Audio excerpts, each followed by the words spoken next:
মাশাল্লাহ ভালোই রোদ উঠেছে। আচ্ছা যাই হোক, প্রধান যে টপিক নিয়ে কথা বলতে যাচ্ছি, এই যে এই রকম পুরাতন বাড়িগুলো দেখে আপনাদের প্রথমে কি ধারণা আসে মনের মধ্যে বলুন তো? অনেক পুরাতন বাসা, তারপরে এগুলোর রেন্ট হতে পারে খুবই সস্তা, আরও নানান কথা, তাই না?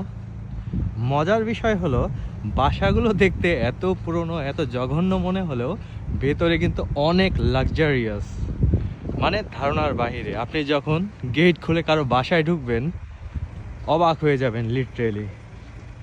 কারণ রাশিয়ানের বাসাগুলো হয় বাহিরে যেমন তেমন, ভেতরে অনেক পরিপাটি অ্যান্ড ফিটফাট। আর এরা প্রতি বছরই রেমন্ট করে, অর্থাৎ সংস্করণ করে। আমরা যেমন বাসার ভেতরে প্রতি বছর বা 2-3 বছর পর পর চুনকাম করি, বা চুনকাম বা বিভিন্ন ধরনের কালার করি, এরাও অন্যরকমভাবে ভেতরে ডেকোরেশন চেঞ্জ করে বা বিভিন্ন সংস্করণ করে। এই সকল বাসাগুলোর রেন্ট তাও আনুমানিক মস্কোতে 2 রুমের বাসা নিতে গেলে বাংলাদেশি টাকায় 1 লক্ষ টাকা গুনতে হবে,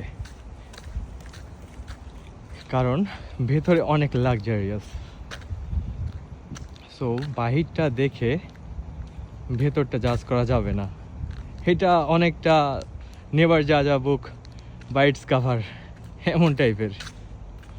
আশেপাশে যতগুলো বাসা দেখতে পাচ্ছেন সব অনেক পুরনো, মানে বাসার বাইরের স্ট্রাকচারটা, কিন্তু ভিতরে অনেক লাক্সারিয়াস।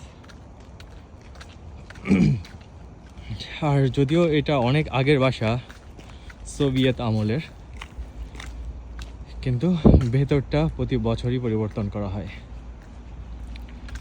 আচ্ছা যাই হোক, ভালো থাকবেন, কথা হবে অন্য কোনো দিন। আল্লাহ হাফেজ।